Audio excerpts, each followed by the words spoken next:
এটা হচ্ছে আমার 12 বছর পুরনো ল্যাপটপ, যেটার মধ্যে উইন্ডোজ 10 ইউজ করা খুবই কষ্টকর।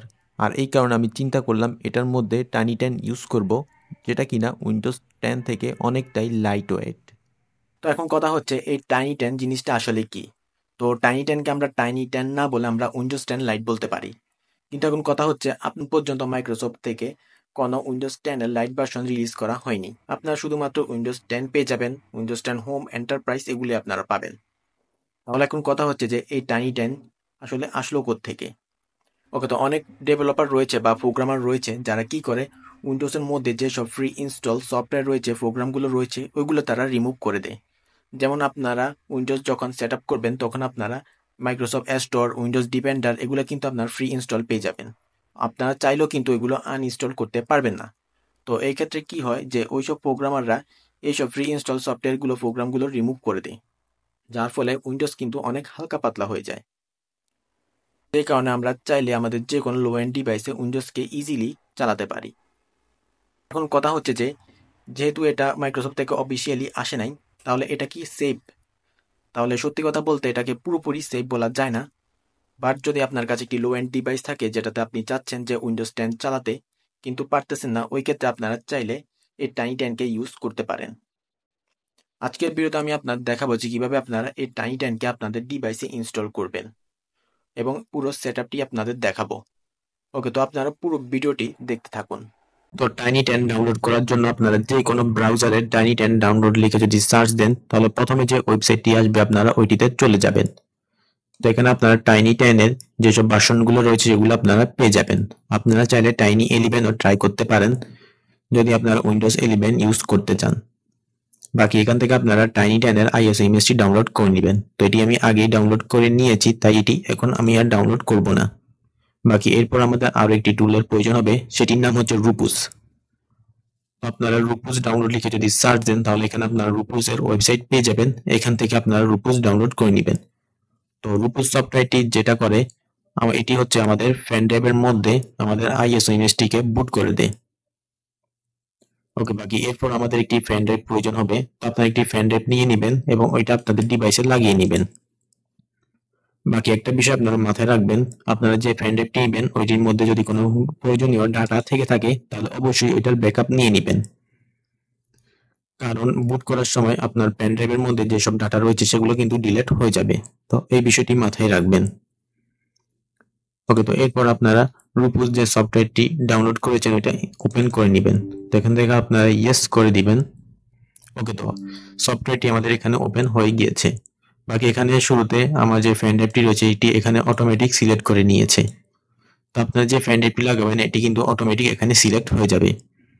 বাকি এর নিচে এখানে আপনারা সিলেক্টে ক্লিক করে আপনাদের হচ্ছে ফাইল থেকে আপনারা এই আইএসও ইমেজটি যেটি আপনারা ডাউনলোড করেছেন এটি সিলেক্ট করে দিবেন। বাকি এখানে আপনারা পার্টিশন একটা অপশন দেখতে পাচ্ছেন। এখানে আমার এখানে এমবিআর রয়েছে। যদি আপনাদের ক্ষেত্রে জিপিটি হয়ে থাকে তাহলে আপনারা এখানে ক্লিক করে জিপিটি করে দিবেন। বাকি এরপর এখানে আপনার স্টার্টে ক্লিক করলে আপনাদের বুটিং স্টার্ট হয়ে যাবে। আমি অলরেডি এটি বুট করে রেখেছি, কারণ এখন বুট করতে গেলে অনেক সময় যাবে। ওকে, তো আপনারা এটি এখানে স্টার্টে ক্লিক করে এটি বুট করে নেবেন এবং বুট কমপ্লিট হলে এখানে কিন্তু রেডি চলে আসবে।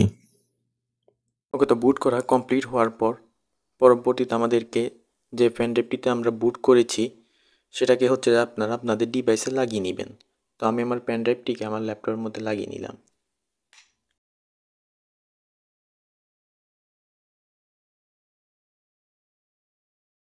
ল্যাপটপ অন করে আমি F12 ক্লিক করে আমি আমার বুট মেনুতে চলে গেছি। ওকে, তো আপনাদের ক্ষেত্রে F12 বা F2 যে কোনোটা হতে পারে, ওইটা আপনারা ক্লিক করবেন। এটা আপনারা চাইলে গুগলের মধ্যে চেক করে নিতে পারেন। ওকে, তো পরবর্তীতে এখানে আপনারা 4 নাম্বার ইউএসবি এইচডিডির একটি অপশন দেখতে পাচ্ছেন। তো আপনাদের ক্ষেত্রে ইউএসবি যে অপশনটা থাকবে আপনারা ওইটাতে ক্লিক করবেন, কারণ নর্মালি পেন ড্রাইভ বা এই জাতীয় ডিভাইসের ক্ষেত্রে ইউএসবি শো করে। ওকে, তো আপনারা ইউএসবিতে ক্লিক করবেন। ক্লিক করার পর কিছুক্ষণ সময় নেওয়ার পর আপনাদের এখানে এরকম চলে আসবে। তো এখানে আপনারা প্রয়োজনীয় ইনফরমেশনগুলো দিয়ে দিবেন। তো এটা হচ্ছে নর্মাল উইন্ডোজ সেট আপ করার যে স্টেপগুলো রয়েছে ওইগুলোই। বাকি এখানে আপনারা ড্রাইভটি সিলেক্ট করে দিবেন যে ড্রাইভের মধ্যে আপনারা হচ্ছে টাইনি 10 অর্থাৎ উইন্ডোজটি ইনস্টল করতে চাচ্ছেন। এটি আপনারা এখানে সিলেক্ট করে দিবেন। ওকে, তো এই ধাপগুলো কিন্তু নর্মাল উইন্ডোজের যে ধাপগুলো রয়েছে ওইগুলোই, কারণ টাইনি10 মূলত উইন্ডোজই। ওকে, তো স্টেপগুলো ফলো করতে করতে হচ্ছে আপনারা উইন্ডোজটি ইনস্টল করে নেবেন, অর্থাৎ টাইনি10 ইনস্টল করে নেবেন। ওকে, তো এখানে আমি প্রয়োজনীয় ইনফরমেশনগুলো এখানে দিয়ে দিচ্ছি।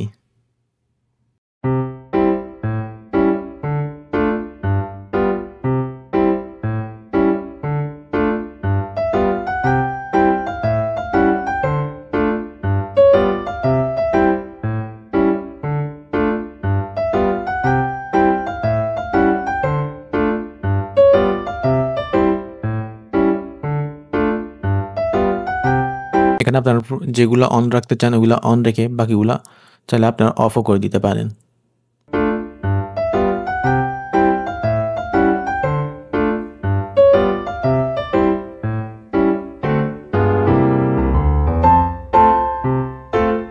ওকে, তো আমাদের টাইনি10 ইনস্টল কমপ্লিট। বাকি এটা একদম উইন্ডোজের মতোই, শুধু পার্থক্য হচ্ছে এখানে উইন্ডোজে যে ফ্রি ইনস্টল সফটওয়্যার এবং ফোল্ডারগুলো রয়েছে ওইগুলো এখানে নেই, বাকি সব কিন্তু এখানে সেমই। তো আপনারা চাইলে কিন্তু টাইনি10 আপনারা ট্রাই করতে পারেন। এক্ষেত্রে আপনাদের লো এন্ড ডিভাইসে আপনারা ইজিলি উইন্ডোজ 10 এর এক্সপিরিয়েন্স নিতে পারবেন। বাকি এখানে উইন্ডোজ 10 বলতে এটা কিন্তু উইন্ডোজ 10ই, জাস্ট উইন্ডোজ 10 এর যে ফ্রি ইনস্টল সফটওয়্যারগুলো রয়েছে ফোল্ডারগুলো রয়েছে এগুলোই এখানে নেই। ওকে, তো ভিউয়ার্স, আশা করি আপনারা বুঝতে পেরেছেন যে কিভাবে টাইনি10কে আপনাদের ডিভাইসে ইনস্টল করবেন। ভিডিওটি যদি আপনাদের একটু কাজে আসে তাহলে অবশ্যই ভিডিওটি লাইক করবেন এবং চ্যানেল নতুন হয়ে থাকলে অবশ্যই চ্যানেলটি সাবস্ক্রাইব করবেন। দেখা হচ্ছে অন্য আরেকটি ভিডিওতে।